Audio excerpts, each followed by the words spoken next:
안녕하세요. DJ 선아입니다. 오늘의 사연 시작해 보겠습니다. 구독자 여러분께 인사부터 올리겠습니다. 반갑습니다. 저는 이 채널을 항상 눈팅하다가 저에게도 참 놀라운 반전 같은 일이 생기게 되어서 감히 글을 적어보게 되었습니다. 제 말투가 조금 낯설고 딱딱하더라도 이해해 주셨으면 좋겠습니다. 제 성격이 워낙 이렇거든요. 깐깐하고 꼼수를 참지 못하는 제 성격상 이번에 일어난 일은 저로서는 상상도 할 수 없는 괴롭힘이지 않았나 싶습니다. 여러분들은 세상에서 가장 소중한 존재가 따돌림을 당하고 있다는 것을 알게 된다면 어떠실 것 같습니까? 저는 정말 눈앞이 뱅뱅 도는 것 같더라고요. 눈에는 눈, 이에는 이. 제가 사랑하는 것을 괴롭힌 것에 대한 복수를 마치고 여러분들께 당당하게 제 사연을 올려봅니다. 저는 어릴 때부터 조용히 살면 반은 간다는 생각을 마음속 깊이 품고 살아왔습니다. 어쩌면 그 말은 제 삶의 방향을 결정짓는 하나의 좌우명이었을지도 모릅니다. 그런 생각을 하게 된 데에는 분명한 이유가 있었죠. 저희 아버지께서는 정의감이 매우 강하신 분이셨습니다. 단순히 옳고 그름을 따지는 수준이 아니라 세상의 부조리와 불의를 보면 참지 못하고 직접 나서는 분이셨습니다. 그분의 삶은 언제나 원칙과 소신에 따라 움직였습니다. 누군가 억울한 일을 당했다고 하면 설령 그 일이 아버지와 직접적인 관련이 없는 일일지라도 반드시 그 사람의 편에 서서 함께 싸우셨습니다. 어떤 때는 공공기관에 민원을 넣고 어떤 때는 직접 문제의 당사자를 찾아가 따지기도 하셨죠. 그런 아버지의 행동을 보며 자란 저는 어쩌면 반대의 방향으로 살아가고자 했던 것 같습니다. 왜 굳이 나서야 할까? 가만히 있으면 덜 피곤하고 덜 상처받지 않을까? 하는 생각이 어린 마음에 자주 들었습니다. 실제로 아버지께서는 그런 행동으로 인해 적도 많이 만들었고 때때로 가족들이 난처한 상황에 처하기도 했습니다. 가끔은 우리 아버지가 너무 피곤하게 산다는 생각을 안 할 수가 없었죠. 그래서 전 일찍이 다짐했습니다. 저라도 제발 조용히, 튀지 않게, 사람들과 부딪히지 않고 살자. 그래야 평탄하게 살아갈 수 있다. 그게 제가 선택한 생존 방식이자 삶의 방식이었습니다. 그냥 몸으로 부딪히면서 깨달았달까요? 하지만 인생은 참 이상한 방향으로 흘러가더군요. 사람이 원한다고 해서 그렇게만 사라지는 게 아니더라고요. 누구보다 조용히 살고 싶었던 저는 아이러니하게도 점점 더 목소리를 내야 하는 자리로 나아가고 있었습니다. 처음부터 그런 길을 꿈꿨던 것은 아니었습니다. 저는 그저 안정적인 직업을 갖고 월급이 제때 들어오는 평범한 삶을 꿈꾸었습니다. 그러다 자연스럽게 공무원이라는 직업에 관심을 갖게 되었고, 결국 그 길을 선택하게 되었습니다. 공무원 시험을 준비하면서도 저는 조용히 책상에 앉아 주어진 커리큘럼에 따라 성실히 공부하는 데 익숙했습니다. 특별한 재능이 있다기보다는 꾸준함과 책임감을 무기로 삼았죠. 그리고 마침내 합격이라는 결과를 얻었을 때 저는 처음으로 조용히 나아간 삶도 의미가 있구나라는 확신을 얻게 되었습니다. 처음 배치받은 부서는 시청의 민원실이었습니다. 사실 주변 사람들은 그 부서를 꺼리기도 했습니다. 민원인의 상대는 감정 소모가 많고 스트레스를 동반하는 일이 많다고들 하더라고요. 하지만 전 생각보다 그 일이 어렵게만 느껴지지 않았습니다. 물론 힘든 순간도 있었습니다. 예고 없이 찾아와 고함을 지르는 분, 요구사항이 과도하거나 법적으로 처리해 드릴 수 없는 것을 집요하게 주장하시는 분들도 있었습니다. 하지만 전 그런 분들과 마주하는 시간이 그리 싫지 않았습니다. 오히려 그런 상황 속에서 침착하게 문제를 정리하고 상대방이 납득할 수 있도록 조리 있게 설명드리는 일이 은근히 재미있게 느껴졌습니다. 아니, 어쩜 이렇게 민원인 처리를 깔끔하게 잘해? 방금 오셨던 저 할머니, 우리 시청에서는 엄청나게 유명하신 분이야. 저분 맡은 신입들은 꼭 한 번씩 울었는데, 용하네? 저 할머니가 웃으면서 저렇게 돌아가는 거 처음 보는 것 같아. 그냥 설명만 잘해드리니까 알아들으시던데요? 그리고 매번 사람들이 어거지를 부린다고 생각하고 한숨 쉬면서 응대를 하니까 더 그랬던 것 같아요. 저는 그런 칭찬을 듣는 게 즐거웠습니다. 민원실에서 일을 하는 것도 나쁘지 않았어요. 이후 저는 업무 능력을 인정받아서 부서 이동을 하게 되었습니다. 일반직 공무원이다 보니 발령은 자연스러운 일이었죠. 그렇게 새로운 부서로 옮겨간 곳에서 저는 공익제보와 관련된 데이터를 분석하는 일을 맡게 되었습니다. 해당 업무는 민감한 정보를 다루는 만큼 자세히 말씀드리긴 어렵지만 국민들로부터 접수되는 다양한 제보와 자료들을 바탕으로 의미 있는 패턴이나 구조적인 문제를 파악하고 정책 개선을 위한 기초 데이터를 제공하는 역할을 맡고 있습니다. 단순한 숫자 정리나 문서 작업이 아니라 한 사람의 제보에 담긴 진심을 읽고 그 안에 어떤 사회적 구조나 부조리가 숨어 있는지를 찾아내야 하는 일입니다. 처음에는 버겁게 느껴졌지만 시간이 갈수록 이 일이 제게 잘 맞는다는 생각이 들었습니다. 그리고 무엇보다 놀라운 건 이 일이 제 어린 시절의 기억과 어느 순간 맞닿는다는 점이었습니다. 억울한 사람을 도와주겠다고 온갖 수고를 마다하지 않던 아버지의 모습. 그 신념이 제 안에도 스며들어 있었던 걸까요? 저는 겉으로는 조용히 살고자 했지만 결국은 제도 안에서 목소리를 내고 누군가의 억울함을 해소하는 일을 하고 있었습니다. 단지 방식이 다를 뿐 그 본질은 어쩌면 아버지와 닮아 있었는지도 모르겠습니다. 이제는 더 이상 조용히 살기만을 바라는 사람이 아니게 되어버렸죠. 대신 소리치지 않아도 묵묵히 정의를 실현할 수 있는 사람이 되고 싶다는 마음이 더 커졌습니다. 저는 오늘도 제 자리에 앉아 주어진 일을 성실하게 해내며 제 방식대로 세상을 조금씩 바꿔가려고 노력하는 중이었죠. 누군가의 목소리를 대신해 기록하고 분석하고 전달하는 그 과정 속에서 저는 제 삶의 의미를 발견하고 있습니다. 그리고 문득 그런 생각이 듭니다. 어쩌면 조용히 살아간다는 건 소리내지 않는 삶이 아니라 타인의 아픔에 조용히 손을 내미는 삶일 수도 있다는 것을요. 제가 너무 진지했나요? 제 성격이 조금 이런 편입니다. 사실 제가 조용히 살아야겠다고 마음먹게 된 데에는 분명한 이유가 있었습니다. 단순히 조용한 성격이어서도 갈등을 피하고 싶어서도 아니었습니다. 그건 바로 제가 고등학교 시절에 겪었던 일이 너무도 강렬하게 마음에 남았기 때문입니다. 그날도 평소처럼 학교 수업을 마치고 집에 들어왔습니다. 그런데 거실에 앉아 계신 아버지의 모습이 평소와는 사뭇 달랐습니다. 항상 묵묵히, 때로는 엄격하게 가족을 이끌어 오시던 분인데 그날따라 어깨가 축 늘어져 있었고 텔레비전도 켜지 않은 채 그저 허공을 바라보고 계셨습니다. 평소엔 퇴근하시면 조용히 방으로 들어가시던 분이었는데 말이죠. 불길한 기분이 들어 조심스럽게 다가가 말씀드렸습니다. 아빠, 왜 그래? 무슨 일 있어? 표정이 영 안 좋은데 어디 아픈 건 아니지? 아니다. 그런 거 아니야. 그냥 아빠가 조금 힘든 일이 있어서 그래.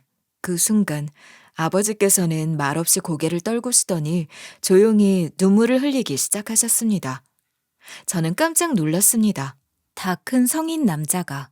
특히 저희 아버지 같은 분이 그렇게 울고 계신 모습을 처음 본 거였습니다. 가슴이 덜컥 내려앉았고 말로 표현할 수 없는 먹먹함이 밀려왔습니다. 알고 보니 아버지께서는 당시 회사에서 부당한 일을 목격하시고 그 사실을 고발하신 겁니다. 일부 임직원들이 뒤에서 뇌물을 받고 접대를 받으며 사적인 이익을 챙기고 있었고 아버지께서는 그런 일이 용납될 수 없다고 생각하셨던 거죠. 하지만 세상은 그렇게 정의로운 사람을 보호해주지 않았다는 것이 진리더라고요.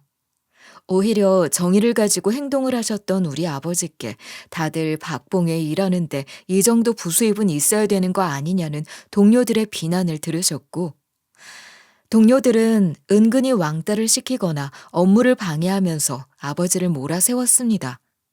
결국 아버지께서는 견디지 못하고 스스로 퇴사를 결심하셨습니다. 억울하게 일을 그만두신 그날, 아버지께서 흘리신 그 눈물은 저에게 너무나 큰 충격이었습니다. 단지 진실을 말하고 정의를 지켰다는 이유로 이렇게까지 상처를 받을 수 있다는 현실이 어린 저에게는 도무지 이해되지 않았고 동시에 무서웠습니다. 아빠, 너무 상심하지 마. 아빠는 정의를 위해서 노력했던 건데 그 노력을 다른 사람들이 몰라줬을 뿐이잖아. 응? 내가 삶을 살아가는 방향을 잘못 잡은 것 같기도 하다. 난 무엇을 위해서 노력을 해왔는지 모르겠어. 내가 너무 말이 길었다. 그때부터 저는 조용히만 살면 반은 간다는 생각을 품고 살아왔습니다.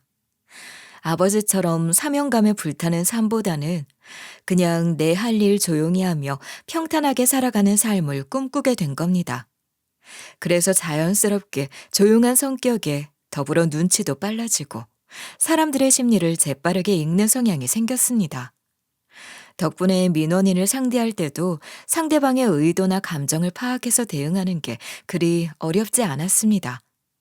오히려 저는 그런 일이 재미있기까지 했습니다. 모두가 스트레스를 받는다는 민원 응대에서 은근한 성취감과 보람을 느꼈던 전, 그렇게 일을 좋아하게 되었고 팀에서도 점점 신뢰를 쌓아갔습니다. 시청에서 민원인을 상대하는 일반직 공무원으로 일하던 중 부서 발령이 새로 나면서 공익제보와 관련된 데이터를 분석하는 부서로 이동하게 되었습니다. 정부기관 특성상 자세히 말할 수는 없지만 꽤 중요한 정보를 다루는 업무였고 저는 특유의 치밀함과 분석력으로 좋은 평가를 받을 수 있었습니다. 그러던 어느 날 제 나이 32이 되던 해였습니다. 일에 치여 하루하루를 살아가는 저를 안쓰럽게 여긴 부서 선임 한 분이 소개팅 자리를 주선해 주셨습니다. 원래는 본인의 여동생을 위해 만든 자리였다고 하시더군요. 그런데 마침 동생에게 남자친구가 생겼고 자리가 비게 되자 절 떠올리셨다고 했습니다. 진짜 놓치기 아까운 사람이야. 너한테 꼭 소개해주고 싶었어. 진짜요? 그렇게 말을 하시는 거 보면 엄청 좋으신 분 같은데 제가 소개팅 받아도 되는 거예요? 진짜 기가 막힌 자리라니까. 나 믿지? 내가 소개팅 시켜줄 테니까 잘 되면 한턱 쏘기다. 평소 현실적인 판단을 하기로 유명한 선임이 그렇게까지 말할 정도라면 꽤 괜찮은 사람이겠다는 생각이 들었습니다. 그래서 단번에 수락했고 그렇게 소개팅 자리에 나가게 되었습니다. 그리고 그 자리에서 제 남편을 처음 만나게 되었죠. 남편과의 첫 만남은 지금도 또렷하게 기억납니다. 소개팅 자리에 나가보니 남편은 체크무늬 남방에 청바지를 입고 나타났더라고요. 그걸 보는 순간 속으로 역시 공대 출신 맞구나 싶었습니다. 제가 대학 다닐 때도 저런 스타일의 공대 오빠들을 꽤 많이 봤거든요. 그게 뭔가 국룰처럼 느껴졌습니다. 그런데 첫인상은 옷차림과는 달리 굉장히 깔끔하고 단정한 느낌이었고 말을 참 조리 있게 잘하는 사람이었습니다. 겉으로는 수더분해 보이지만 속은 단단한 느낌이랄까요? 그날 대화를 나누면서도 말투 하나하나에 진중함이 느껴졌고 제가 좋아하는 스타일이라는 생각이 자연스럽게 들었습니다. 남편은 당시 중소기업에 다니고 있었습니다. 전자계열사였는데 대기업의 핵심 부품을 납품하는 기술 기반 회사라서 꽤나 안정적인 회사였죠. 사실 저는 업무 특성상 이런저런 중소기업들에 대한 자료를 접할 기회가 많았던 터라 남편 회사도 어느 정도 알고 있었어요. 영업이익도 준수했고 대표도 연구자 출신으로 꽤 신뢰가 가는 인물이더라고요. 그래서 직장 얘기를 들으면서도 이 사람이 정말 자신의 길을 잘 찾아가고 있구나라는 인상을 받았습니다. 알고 보니 남편은 원래 대기업에 다니다가 이직한 거라고 하더라고요. 처음엔 조금 의문이 들었어요. 남들은 못 가서 안달인 대기업을 왜 그만두셨어요?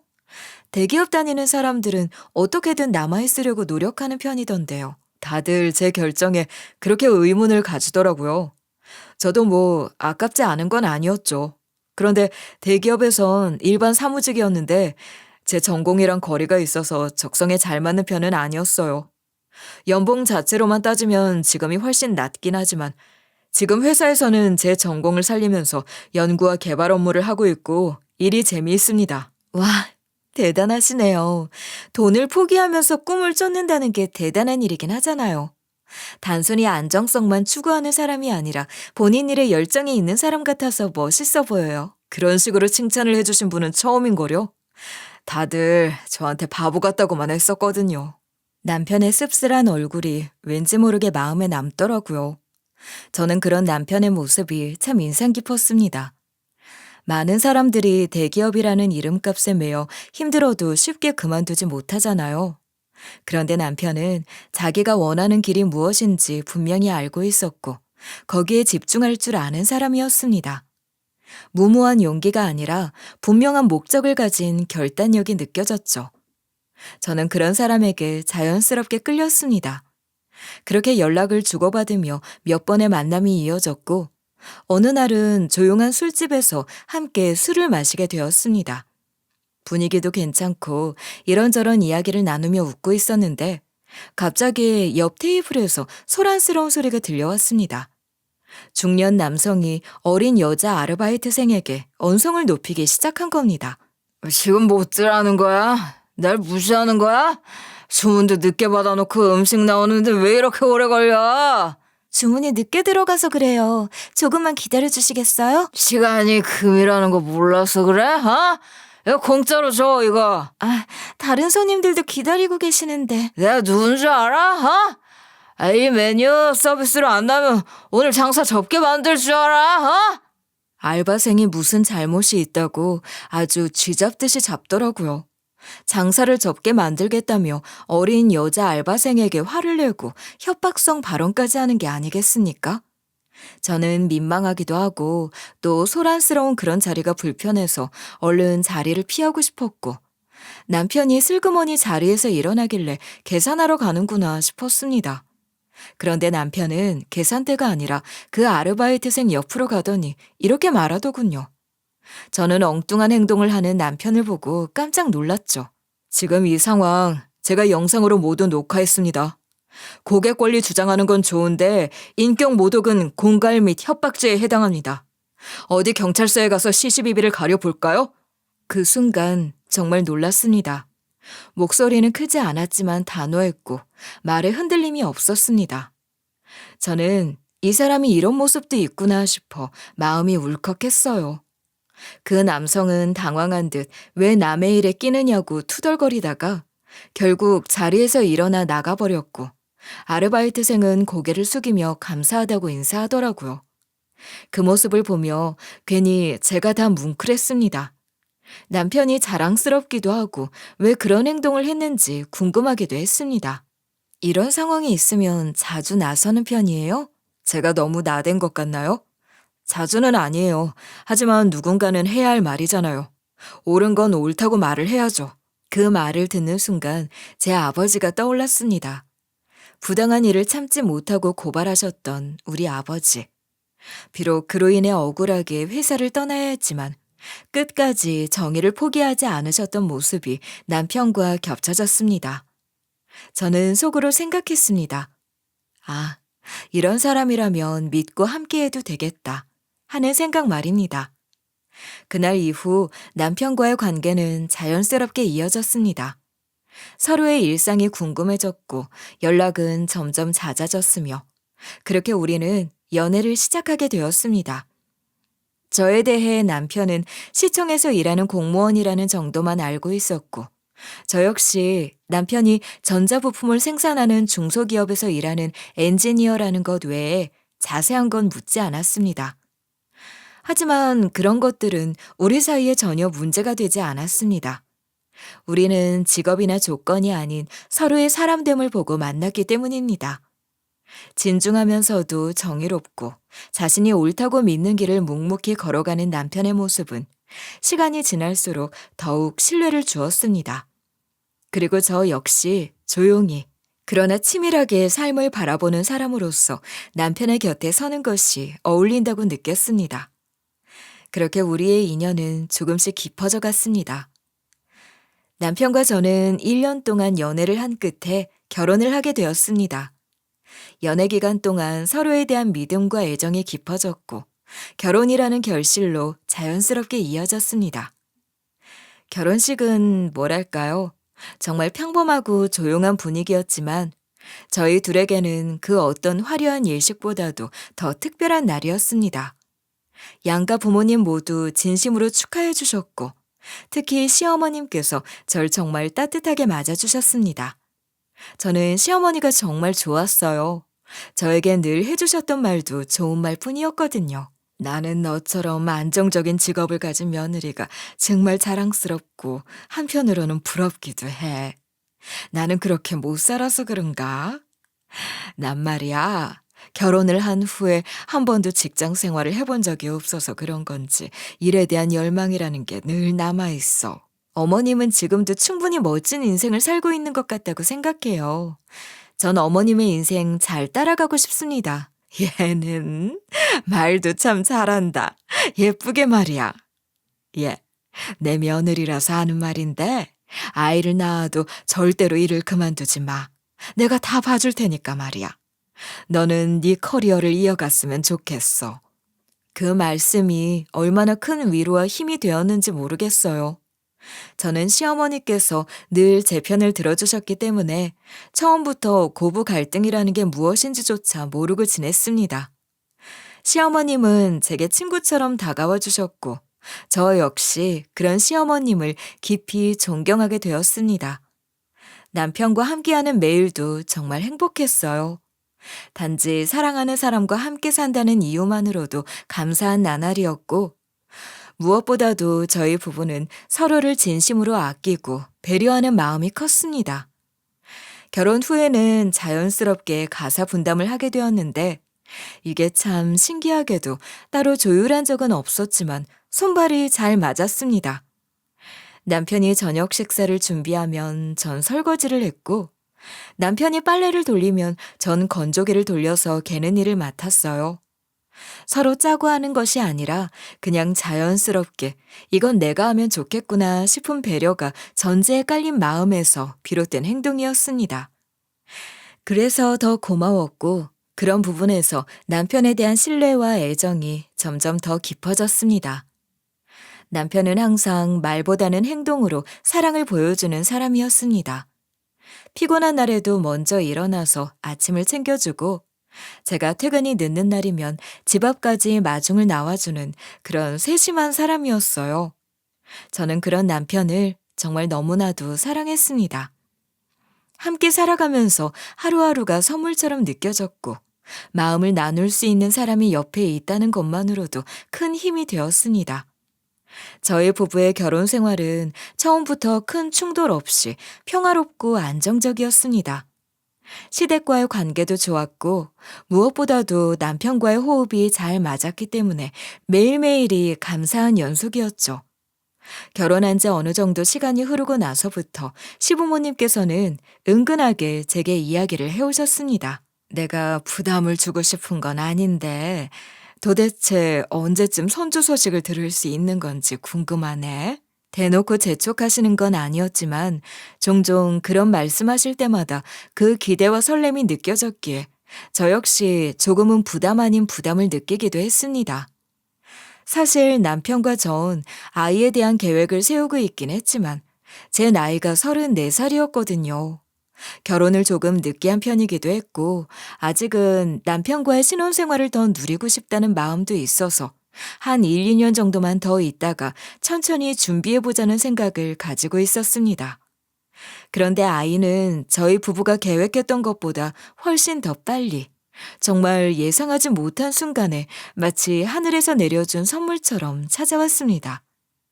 처음 소식을 들었을 때는 얼떨떨했지만 곧 행복감과 벅찬 감정이 밀려왔습니다. 그리고 무엇보다 남편이 함께 기뻐해주고 손을 꼭 잡아주며 우리 아기 잘 키우자고 말해주던 순간을 저는 지금도 잊지 못합니다. 당신을 만나서 내 인생은 항상 봄인 것 같아. 당신이 많이 힘들고 괴로울 수 있다는 거 알아. 임신이라는 게 그렇대. 아니야. 나도 지금 너무나도 행복한걸? 임신 후기에 가면 몸도 많이 붓고 힘들다고 그랬어. 그래도 내가 옆에서 꼭 당신을 보좌할게. 당신 힘들지 않게. 알았지? 남편의 그 말은 저에게 단단한 믿음을 주었죠. 임신한 이후에도 저는 공무원이라는 제 직업을 계속 이어갔습니다. 사실 만삭이 되었을 때도 일을 그만두지 않았고 가능한 한 자리를 지키고 싶었습니다. 공무원이라는 직업은 정말 육아제도가 잘 되어 있거든요. 각종 지원금이나 혜택이 잘 갖추어져 있고 육아휴직도 충분히 보장되어 있어서 아이를 키우는 데 있어 큰 도움이 되었습니다. 그래서 전 출산 후 육아휴직을 최대한으로 활용했고 아이가 돌이 되기 전 복직을 하게 되었습니다. 그 기간 동안은 남편 혼자 외벌이를 하게 되었기 때문에 경제적으로 조금 빠듯한 시기도 있었지만 저희는 서로에 대한 믿음과 아이에 대한 사랑으로 그 시간을 잘 견뎌냈습니다. 신기하게도 피곤하다는 생각보다는 하루하루가 감사하고 행복했습니다. 아이의 웃음 한 번, 옹알이 한 번에 모든 피로가 씻겨 내려갔고 두 사람이었던 가정에 셋이 되었다는 사실이 그저 감격스러웠습니다. 복직을 앞두고 가장 큰 걱정은 역시 아이를 누가 돌봐줄 수 있을까 하는 부분이었는데 정말 다행스럽게도 시어머니께서 선뜻 손녀를 돌봐주시겠다고 하셨습니다. 사실 제가 딸을 낳았을 때는 솔직히 시댁 쪽에서 조금은 아쉬워하시지 않을까 생각했었습니다. 아무래도 첫 아이이고 남편 쪽 집안의 아들이 하나뿐이니 기대가 컸을 거라고 생각했기 때문이죠. 그런데 시어머니의 반응은 전혀 예상 밖이었습니다. 어떻게 내가 딱 원하던 딸을 낳았어? 난 손녀딸이 너무너무 보고 싶었어. 정말 잘했다. 역시 딸이 최고지. 어머님은 아들만 하나 키워놓으시고 딸이 최고라고 하시면 어떡해요. 그 아들이 바로 제 남편인데요. 얘는 내가 키워봤으니까 하는 말이지. 아들놈은 말이야. 무뚝뚝하고 표현이 서툰 성격이라 늘 살갑게 대화하는 딸이 있었으면 하는 바람이었어. 그래도 딸 같은 며느리도 있잖아요. 저는요? 당연히 우리 며느리도 딸 같은 며느리긴 하지만 넌 다 커서 시집을 왔으니까 딸처럼 생각은 해도 내가 옷을 골라주거나 같이 머리를 하러 가거나 그런 건 하기 어렵잖니. 근데 우리 손녀딸은 어릴 때부터 그런 걸 같이 할 수 있어서 너무 좋은 거지. 시어머니는 정말 기뻐하시는 것처럼 말을 하셨어요. 마음이 찡했죠. 그 말씀을 듣는데 어찌나 따뜻하고 감사하던지요. 누군가는 시어머니와의 갈등으로 힘들어한다지만 저는 그런 걱정이 전혀 없었습니다. 오히려 시어머니께 더 잘해드리고 싶다는 마음뿐이었죠. 며느리 입장에서는 너무 감사한 일 아니겠어요? 복직한 이후로 시어머니께서는 거의 매일 저희 집에 오셔서 아이를 돌봐주셨습니다. 단순히 아이만 봐주시는 것이 아니라 아이가 낮잠을 자는 동안에는 집안일도 도와주시고 저녁 반찬까지 정성껏 준비해 주셨습니다. 어머님, 좀 쉬세요. 힘드실 텐데 저녁 반찬까지 준비를 해주시면 어떡해요. 얘는 하나도 안 힘들다. 난 이게 제일 즐겁고 보람찬 일이야. 아가 웃는 모습만 보면 하루가 다 기쁘다.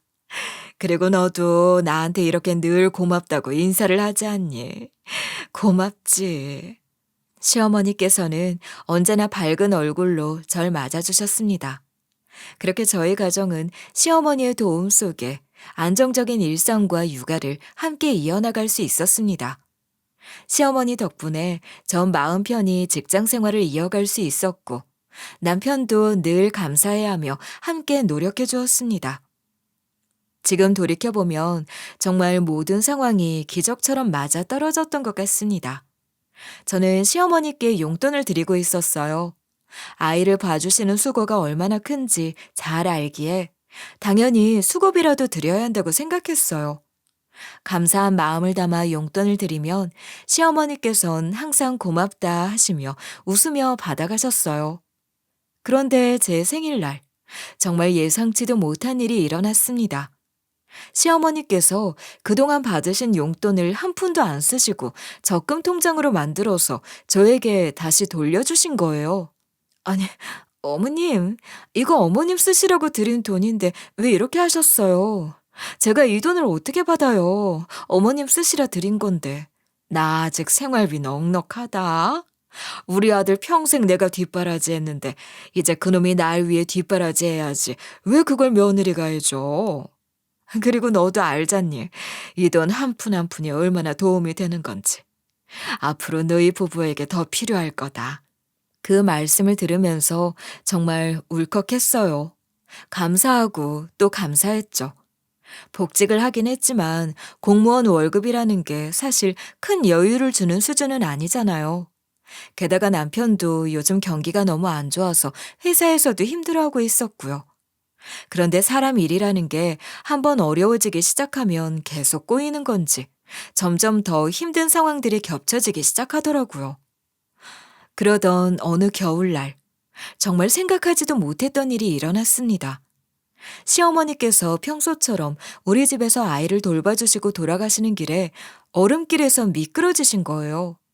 저는 처음에 단순히 넘어지신 줄만 알았는데 병원에서 들은 소식은 정말 충격적이었어요. 꼬리뼈가 부러졌다는 거예요. 그것도 단순히 금간 정도가 아니라 완전히 부러진 상태로 수술이 필요하다고 하더라고요. 시어머니께서 연세도 있으시다 보니 더 조심하셨어야 했는데 정말 너무 안타까웠어요. 응급수술을 받고 꼬리뼈를 고정했지만 수술 이후에도 석 달 넘게 거의 누워 지내셔야 했어요. 연세가 있으셔서 뼈도 잘 붙지 않았고 무엇보다 움직이면 안 되는 상태였죠. 그런데 더 큰 문제는 수술 후 신경 쪽에도 손상이 생겨서 다리를 절게 되셨다는 거였어요. 그로 인해 시어머니는 더 이상 아이를 봐주실 수 없는 상태가 되었고 재활치료까지 필요하게 되셨죠. 어린이집은 대기자 명단에 있어서 당장 보낼 수도 없었고요. 제 친정 부모님께도 도움을 요청하려 했지만 두 분 다 일을 하시는 상황이라 쉽지 않았어요. 아버지는 퇴직 후에 치킨집을 운영 중이셨고 엄마는 그 일을 함께 하시다 보니 시간을 내는 게 어려우셨죠. 그래도 엄마가 일주일은 억지로 시간을 내서 도와주시긴 했지만 그 이상은 무리였어요. 결국 우리는 아이를 돌봐줄 시터를 급히 구해서 도움을 받게 되었고 시어머니의 병원비와 재활치료비까지 감당하다 보니 가게가 빠듯해지기 시작했어요. 아이에게 들어가는 돈만 해도 상당했는데 거기에 부가적인 지출이 생기니 당연히 생활이 빠듯해졌죠. 남편은 회사를 다니면서도 야근까지 하며 더 많은 돈을 벌어보려고 애썼어요. 그런데 어느 순간부터 남편의 안색이 눈에 띄게 나빠지기 시작했어요. 살도 쏙 빠지고 말수도 줄어들고 제가 아침마다 든든하게 밥을 차려주면 입맛이 없다며 손도 안 대고 출근하곤 했죠.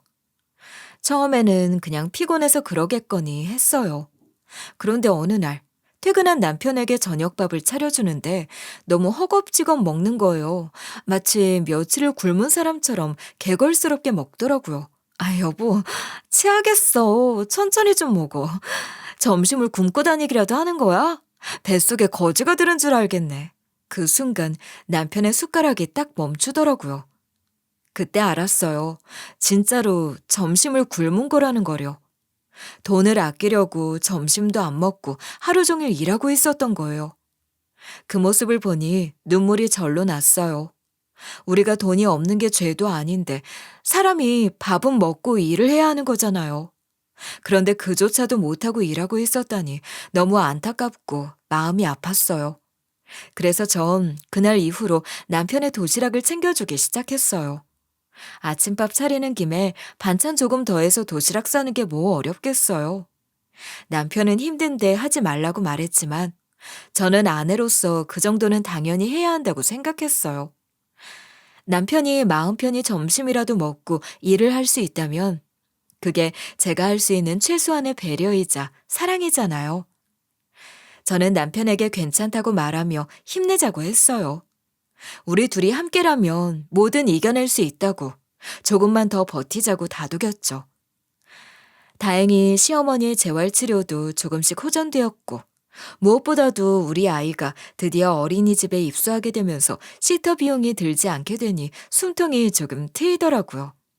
물론 그동안 급하게 필요했던 돈을 이리저리 끌어다 쓴 터라 갚아야 할 빚이 꽤 있었지만 우리 열심히 벌면 다 해결될 거라고 믿었어요.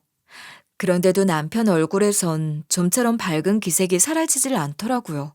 무슨 말을 해도 대답이 짧고 표정도 어둡기만 하고 걱정이 되었지만 바쁜 탓에 그냥 넘기고 있었어요. 그러다 어느 날 제가 퇴근하면서 문자를 보냈습니다. 갈비찜을 할까 싶어서요. 그런데 남편이 야근이라고 하더라고요. 같이 저녁을 못 먹겠다 싶어서 이번에는 아예 도시락을 싸들고 회사로 가야겠다고 생각을 했어요. 회사 사람들과 나눠 먹을 수 있게 반찬도 넉넉하게 싸고 커피까지 보온병에 담아서 룰루랄라 기분 좋게 출발했죠. 남편 회사는 예전에 서류 전달하러 한 번 간 적이 있어서 위치는 알고 있었거든요. 매일 야근하는 남편을 응원하고 싶었고 도시락을 보며 힘을 낼 수 있으면 좋겠다고 생각했어요. 그런데 막상 회사에 도착하니 사무실 곳곳에 사람들이 앉아 있었고 저는 남편 자리가 어딘지 몰라서 로비에서 전화를 하려다가 화장실에 가서 거울이나 보고 정리 좀 하자 싶어 복도를 따라갔어요. 그런데요, 남자 화장실 앞에 책상 하나가 있는 거예요.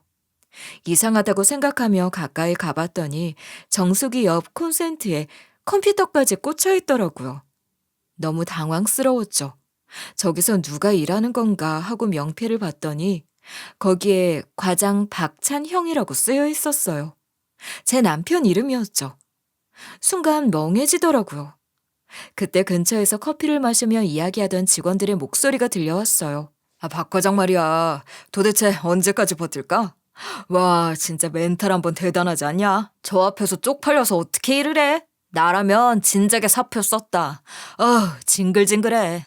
그러니까 말이야. 화장실 앞에 있으면 냄새 안 나나? 직원들 왔다 갔다 하면서 계속 말도 나올 텐데. 싫다 싫어. 그렇게 말하며 깔깔대며 비웃는 거예요. 가슴이 철렁 내려앉았죠. 그러다 커피를 다 마신 건지 정장 차림의 한 젊은 남성이 남편 책상 옆에 있는 쓰레기통에 종이컵을 버리고 가려다 제 어깨를 툭 치고 지나갔어요. 순간 너무 놀라서 소리를 냈어요. 그러자 그 남자가 절 위아래로 훑어보더니만 묻더라고요. 누구시죠? 처음 본 얼굴인데. 우리 회사 직원 아닌 것 같은데. 남편 만나러 왔어요. 도시락 좀 전해주려고요. 여기 이 자리가 우리 남편 자리인 것 같은데 이게 어떻게 된 일인지 알 수 있을까요? 이 자리 주인의 부인이라고요? 아, 박 과장 부인이세요? 네, 맞는데요. 누구시죠? 제가 여기 대표예요. 반갑습니다. 박 과장 부인을 여기서 뵙게 될 줄은 몰랐네요. 그런데 아무리 봐도 대표라고 하기엔 너무 젊어 보였어요. 입은 정장은 번듯했지만 말투나 태도에서 뭔가 건방짐이 묻어나 있었고요. 순간 온몸에 소름이 쫙 끼치더라고요. 남편이 매일 저기서 일하고 있었던 거야? 하는 생각에 심장이 너무 아팠어요. 저는 황당하고도 어이가 없어서 대표라는 그 사람에게 조용히 물었습니다. 사실은 태어난 척 했지만 온몸이 부들부들 떨리고 있었을지도 모르겠어요. 제 남편 자리가 왜 여기에 있는 건지 설명해 주실 수 있을까요? 그러자 그 사람, 눈 하나 깜빡 안 하고 이렇게 말하는 겁니다. 자리가 어디에 있든 그게 그렇게 중요한가요? 사무실에 자리가 없어서 임시로 둔 겁니다. 아주 황당한 소리를 하시네요. 아니, 안에 보니까 공간 널널하던데요. 우리 남편이 앉을 자리가 하나도 없다고요? 무슨 그런 거짓말을 하세요? 그러자 대표라는 사람과 주변 직원들이 서로 눈을 마주치며 피식피식 웃더니만 절 비웃기라도 하듯이 비아냥거리더라고요. 태도가 사람을 만드는 법이라는데 저런 사람이 어떻게 대표 자리에 오를 수 있었는지 궁금할 뿐이었습니다. 글쎄요.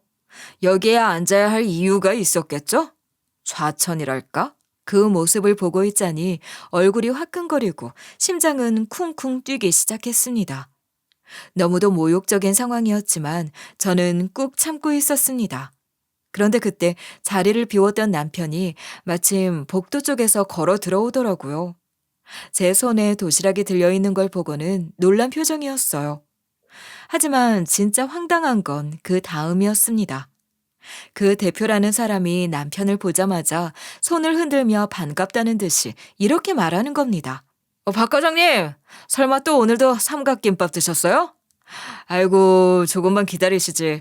와이프분이 이렇게 도시락까지 싸들고 오신 것 같은데. 남편은 절 의식해서인지 아무 말도 못하고 멈춰 있었고, 대표는 그걸 아랑곳하지 않고 말을 이어갔어요. 남편은 오히려 저에게 못 볼 꼴을 보여줬다고 생각을 하는 건지 부끄러워하는 것 같았습니다. 쥐구멍이 있었다면 남편은 그곳에 숨으려 했을 것 같아요. 아, 매번 점심을 대충 때우시던데 월급은 어디다 쓰시길래 그렇게 돈이 없으세요? 돈이 없으면 자존심이라는 걸 굽히셔야죠. 그쵸? 박 과장님, 입이 있으면 말이라도 해보세요. 딴 데 가서는 말도 잘하더니만 왜 여기서는 아무 말도 못하세요? 그 순간 제 손에 들고 있던 도시락이 덜덜 떨리기 시작했습니다. 남편을 위한 도시락이었는데 남편을 위로하고 싶어서 조금이라도 힘이 되어주고 싶어서 제가 밤새 준비했던 도시락이었는데 말이에요. 그걸 들고 있는 제 자신이 이 사람들에게는 얼마나 우스워 보였을까요? 사람들 앞에서 이렇게 대놓고 조롱을 당하는 남편을 보면서 안쓰럽고 분했던 감정이 동시에 밀려왔습니다. 남편은 아무 말 없이 고개를 숙이고 있었고 저는 그저 묵묵히 남편을 바라볼 수밖에 없었습니다. 정말 이 회사에서 무슨 일이 있었던 걸까요? 왜 남편은 이런 대접을 받으면서도 아무 말도 하지 않고 있었던 걸까요? 가슴이 너무 아파서 당장이라도 울음이 터질 것 같았지만 그 자리에서는 꾹 참았습니다. 이건 분명 무언가 더 깊은 사정이 있을 거라고. 지금은 일단 남편 이야기를 직접 들어보는 게 먼저라고 생각했어요. 그런데 솔직히 말하면 저는 그 순간 남편보다도 저 사람들 앞에서 그렇게 무기력하게 서 있는 제 자신이 가장 초라하게 느껴졌습니다. 지금 저 사람들이 왜 당신을 비웃는 거야? 당신이 자존심 굽혀야 할 일이 뭔데? 저는 그렇게 대표라는 사람을 똑바로 바라보며 물었습니다. 일부러 그랬어요. 제가 본 우리 남편은 믿을 만한 사람이었고 정의로웠으니까요. 남편의 잘못이나 실수가 아닐 거라 생각했죠. 그게 무슨 일이던지 간에요.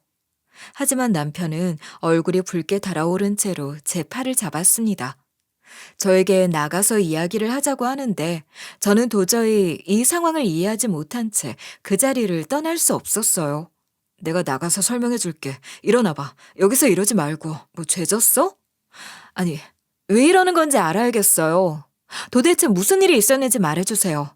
대표님이시니까 잘 아시겠죠? 저는 남편 손을 뿌리치고 한 걸음 앞으로 나섰습니다. 그때였습니다. 대표라는 사람이 팔짱을 끼고 비웃으며 이렇게 말하는 겁니다. 부창 부수네. 사람이 둘 다 참 꼿꼿하네. 나 같으면 이렇게 대우받으면 진작에 때려치웠을 텐데 더러워서 말이야. 그 말에 사무실 안이 다시 웃음소리로 가득 찼고 저는 기가 막혔습니다. 왜 남편이 이런 대우를 받아야 하는 거죠? 저의 남편은 결코 죄를 지을 사람이 아니었습니다. 그 어떤 상황에서도 원칙을 지키는 사람이고 불의에 타협하지 않는 사람이라는 걸 전 누구보다 잘 알았으니까요. 여기서 이렇게 많은 사람들에게 조롱당하고 있는 남편을 못 믿어주면 그게 가족이라고 할 수 있겠습니까? 저는 남편의 편에 당당하게 서기로 했습니다. 분명히 우리 남편이 억울한 일을 당한 거라 생각했죠. 저는 제 남편을 믿습니다. 뭔가 억울한 일이 있었던 거겠죠. 잘못한 쪽은 분명 이쪽일 거라고 생각합니다. 왜 그렇게 확신을 하시죠? 뭐 억울한 일이 있다고 하면 어쩔 건데요? 당신이 뭘 할 수 있는데? 회사에서 상사가 시키면 시키는 대로 해야지. 목소리에서는 위협까지 느껴졌어요. 사람이 한순간에 표정을 바꾸면서 이야기를 하는데 저도 조금은 쫄렸을지도 모르겠네요. 그 순간 제 앞을 딱 막아선 사람은 남편이었습니다. 작게 떨리는 목소리로 하지만 단호하게 말했어요. 이건 회사와 저의 문제 아니었나요? 제 아내한테 함부로 하지 마세요. 대표님이라도 이건 아닌 것 같습니다. 남편의 어깨가 눈에 띄게 떨리고 있었습니다. 그 떨림을 보는 순간 제 마음이 찢어지는 것 같았어요. 저 사람이 얼마나 두려워하고 있는지를 저는 누구보다 잘 알았습니다. 저는 남편이 정말 오줌이라도 지리는 줄 알았습니다. 저 직원들, 그 옆에 앉아있는 몇몇 남자들, 수상하게 험상궂은 인상에 어깨까지 딱 벌어진 게 분위기부터 예사롭지 않았어요. 정말 회사 직원이라기보단 어딘가 건달 같은 느낌이었달까요? 남편에게는 그 사람들 앞에서 제 앞을 지키기 위해 서 있는 그 순간이 어쩌면 인생 최대의 용기였을 겁니다. 이곳이 남편이 오랫동안 다녀온 직장이었고 인생의 대부분을 바쳐온 곳이니까요. 말을 안 해서 그렇지 남편은 이 회사를 평생 직장이라고 생각해왔을지도 모릅니다. 그래서 참고 또 참으며 어떤 수모도 견뎌왔겠죠. 가족을 위해서요. 하지만 전 그 떨리는 어깨를 보며 마음속으로 다짐했습니다. 이제는 제가 나설 차례라고요. 누군가는 이 부조리한 상황 앞에서 분명히 목소리를 내야 한다고요. 그리고 그게 바로 지금의 저였습니다. 저는 조용히 남편 옆으로 다가서서 대표를 향해 제 명함 한 장을 꺼내 내밀었습니다. 대표는 여전히 여유로운 표정을 지으며 콧방귀를 뀌더군요. 갑자기 명함을 주신다고요? 뭐 통성명이라도 하시겠다는 건가요? 이거 뭐 받아야 할지 말아야 할지 모르겠네. 받으라고 드리는 거니까 받으셔야겠죠? 제 명함이나 똑바로 잘 보세요. 저는 말없이 명함을 앞으로 더 내밀며 단호하게 말했습니다. 대표는 무심한 듯 손에 쥔 명함을 내려다보다가 어느 순간 표정이 조금씩 일그러지기 시작했습니다. 그리고는 그 얼굴이 순식간에 사색으로 변하더군요. 그 눈빛이 순간적으로 흔들리는 걸 저는 놓치지 않았습니다. 주변에 있던 직원들도 하나둘씩 힐끗 명함을 훔쳐보더니 웅성거리기 시작했습니다. 대표와 비슷한 얼굴을 했어요. 아, 이게 진짜입니까? 이 명함이 진짜 지금 감사원 직원이라고 써져 있는 게 맞아? 내가 잘못 보고 있는 거 아니지? 제 명함에는 이렇게 적혀 있었습니다. 감사원 특별감찰 파견조사관, 공공기관 및 민간위탁기업 감사 담당. 저는 7급 공무원이고 감사원에서 파견되어 각 지자체와 공공기관 그리고 민간위탁기업들을 정기적으로 감사하는 업무를 맡고 있었습니다. 비록 제 사무실은 시청에 있었지만 실제 근무지는 고정되어 있지 않았어요. 그날그날 다니는 기관이 달랐고 특히 최근에는 민간 위탁받은 중소기업과 중견기업을 집중적으로 감찰하고 있는 중이었습니다. 그리고 이 회사 역시 그 리스트 안에 있었죠. 무엇보다 저는 그간 제 직업에 대해 남편에게조차 말하지 않았습니다. 어떻게 숨길 수 있었냐고요? 대충 공무원이라 둘러대면 그만인 것을요. 근무 시간에 저희 시청에 올 일도 없었고 온다 해도 제가 밖으로 매번 나갔으니 제 사무실을 볼 기회도 없었죠. 그게 내부 규정이거든요. 감사원이란 사실이 알려질 경우 혹시라도 외부 청탁이나 정보 유출 가능성을 사전에 차단해야 하니까요. 남편에게조차 공무원인데 업무는 외근이 많아 라고만 말해왔던 것도 다 그런 이유 때문이었습니다. 이제 이해가 좀 되셨을까요? 제가 어떤 일을 하는 사람인지 말입니다. 그럼 오늘 혹시 방문을 하신 것도 업무 차원에서 오신 겁니까? 그랬으면 참 좋았겠지만 오늘은 순전히 저희 남편을 보기 위해서 온 것입니다. 제 남편이 직장에서 어떤 대우를 받고 있는지 걱정도 되었고요. 요즘 얼굴이 통 안 좋았거든요. 그런데 우연치고는 타이밍이라는 게 참 절묘하지 않겠습니까? 그리고 이 회사가 저희 감사 대상 기업 중에 하나라는 게 방금 딱 생각이 났네요. 자, 그럼 서로 각자의 일에 집중을 해볼까요? 그 순간 사무실은 싸늘해졌고 방금 전까지 키득거리며 비웃던 직원들은 입을 꾹 다물었습니다. 그제야 남편이 제 옆에 조용히 섰고 저는 남편 손을 가볍게 잡아주었습니다. 여보, 그동안 제대로 말을 못해서 미안해. 아무튼 이제 우리는 가자. 여기는 더 이상 당신이 있을 곳이 아닌 것 같으니까. 저는 남편의 손을 이끌고 회사를 나오려고 했습니다. 눈물이 나올 것 같았지만 저희 두 사람 모두 잘 참았어요. 그리고 속으로는 이를 박박 갈았습니다. 이제부터 진정한 시작이라고 말입니다. 남편을 괴롭히고 사람을 짓밟고 회사를 사유한 이들의 민낯을 제대로 파헤쳐 줄 차례니까요. 하지만 대표는 피식 웃으면서 선을 넘더라고요. 아까는 분명 대표가 제 얼굴을 명함을 한 번 번갈아 바라보더니 파르르 떨었었는데 지금은 마치 당당하다는 듯이 나오는 게 웃기더라고요. 하지만 그 허세도 오래가지 못했죠. 언뜻 보이는 얼굴에 떨고 있었던 모습이 비춰졌거든요. 그도 그럴 게 자기 손으로 내쫓다시피 좌천시킨 직원의 아내가 다름 아닌 감사원 특별감찰 파견 조사관이라니 그야말로 청천벽력일 테니까요. 대표는 애써 태어난 척하면서도 손끝이 떨리는 게 눈에 보일 정도였어요. 입술을 바짝 말린 그는 마른 침을 꿀꺽 삼키더니 억지로 웃음을 지으며 말했습니다. 그래서 뭐 감사라도 들어오시겠다 이 말인가요? 지금 이렇게 명함 보여주면서 하는 행동이 좀 협박성 같은데 직권남용 아닌가요? 개인적으로 찾아왔으면 볼 일이나 보고 가시지. 직원들 앞이라고 큰 소리는 좀 치고 싶으신가 봐요? 직권남용이라니 서운합니다. 전 누구와는 다르게 사적인 감정을 업무에 개입시키지 않습니다. 그리고 오늘 이 자리도 순전히 남편 걱정이 들어서 사적으로 도시락 하나 싸서 온 길입니다. 그런데 하필 이 회사가 저희 시청에서 관리하고 있는 감사 리스트 안에 있을 뿐이고요. 대표는 그 말에 다시 한번 눈을 동그랗게 뜨더니 제 말에 귀를 기울이기 시작했습니다. 아마 잔뜩 쫄아붙었을 겁니다. 이 회사 작년부터 공공기관 위탁사업 3건 이상 수행 중이죠? 세금이 들어간 사업이라면 어디든 감사가 가능합니다. 게다가 최근 내부 제보를 통해 이 회사의 기획본부 회계 자료 일부가 조작된 정황이 있다는 자료도 이미 확보했습니다. 그 말을 듣자마자 대표의 얼굴이 급속도로 시퍼렇게 질려갔습니다. 표정은 이미 평정을 잃었고 두 손은 허공에서 갈피를 잡지 못하며 떨고 있었죠. 그런 제보는 아무 근거 없는 루머일 수 있고요. 확신도 없는 일을 그렇게 오해를 하시면 안 되지 않겠습니까? 공무원이면 청렴 결백하고 공정해야지. 저는 여태 단 한 번도 사적인 감정으로 일을 한 적이 없는 거요.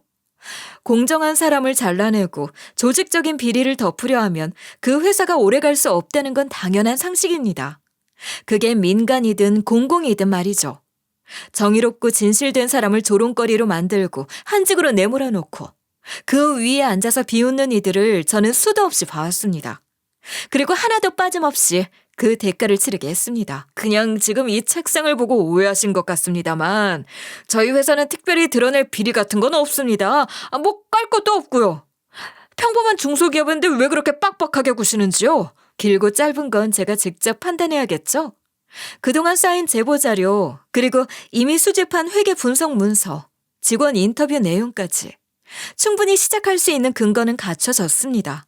그 순간 사무실 안은 얼음장처럼 조용해졌습니다. 방금 전까지 남편을 쪽팔린 사람이라며 비웃던 직원들, 내가 저 사람이면 사표 냈다며 키득대던 그들 모두 입을 꾹 다물고 숨조차 크게 쉬지 못하더군요. 그 모습을 보며 저는 다시 남편을 바라봤습니다. 그의 손을 조용히 잡았죠. 하지만 제 속마음은 이미 다음 단계를 그리고 있었습니다. 이제 이 회사를 향한 감사가 시작될 거라는 눈빛이었죠. 우리는 깔 게 없다니까. 전부 오해라고 오해. 참 선량한 시민을 이렇게 몰아붙여도 되는 거야? 그럼 우리 남편이 왜 자천됐겠어요? 내부 장부 몇 개 고쳐놨다고 해서 전부 다 덮일 거라고 생각을 하셨나요? 그런 생각은 꿈에도 하지 않는 게 좋을 것 같습니다. 제가 그렇게 말하자 회의실 안은 숨소리조차 사라졌습니다. 제가 또 말에 힘이 있는 편이거든요. 단호하게 말하자 직원들 얼굴이 사색이 되더군요. 당황해서 눈을 피하고 말 한마디 꺼내지 못했어요. 그 순간 전 확신했죠. 이미 기세 싸움에서 제가 이긴 거라는 거려. 전 원래 눈치가 빠릅니다. 사람 심리를 꿰뚫어 보는 데에도 꽤 능하죠. 여보, 나 괜찮아. 내가 이 정도는 버티면서 우리 가족 먹여 살릴 수 있어. 여기선 나 해고 못해. 해고는 무슨. 사직서 던져. 당신이 여기서 이런 수모 견디면서 일을 할 필요 없어. 내가 치킨집 하나 못 내줄 것 같아? 우리 부모님 봐. 치킨집 하면서도 얼마나 잘 드시고 사시는데. 당신이 이런 데서 썩을 사람이라고 생각해? 그냥 나와. 이직하면 그만이야. 나도 벌만큼 벌어. 제 말에 남편은 결국 글썽거리던 눈물을 참지 못하고 조용히 가방에서 사직서를 꺼내 내려놨습니다. 직원들 역시 그 사직서를 보면서 탄식을 뱉었죠. 뭐 어떻게든 버티게 하려고 할 줄 알았나 봐요. 그럴 리가 있겠습니까? 더럽고 치사해서 그만둬야지. 나 그동안 여기서 당한 수모를 이제야 청산하는 기분이야. 그놈들 비리 눈 감아주느라 내 속이 다 썩었다고. 알고 보니 남편은 회사에서 회계 정리를 도와주다가 장부에 이상한 점을 발견했다고 했습니다. 그래서 조심스럽게 본부장에게 말했다고 해요. 그런데 웬걸요? 본부장도 같은 부류였던 겁니다. 회계 조작, 뒷돈 수수, 접대. 회사의 중간 간부들이 죄다 끼리끼리 엮여 있었던 거죠. 남편은 그런 짓을 한 적도 하고 싶었던 적도 없었습니다. 그래서 이건 불공정하다, 명백한 배임죄 아니냐고 대표에게까지 문제를 제기했지만 대표의 반응은 황당했죠. 그걸 왜 여기까지 끌고 와서 고발을 해? 모른 척 좀 해. 괜히 문제 키우지 말고. 다들 조금씩 뒷돈이라도 챙겨야 먹고 살 수 있을 거 아니야. 월급이 박봉인데. 알고 보니 그 본부장이 대표의 사촌 형이었답니다. 남편은 이대로 넘어가면 회사 자체가 위험할 수 있다고 했지만 대표는 오히려 남편을 몰아세우며 내 말을 안 듣겠냐는 거냐. 어디 가서 신고라도 하려고? 라며 자리를 뺐다는 겁니다.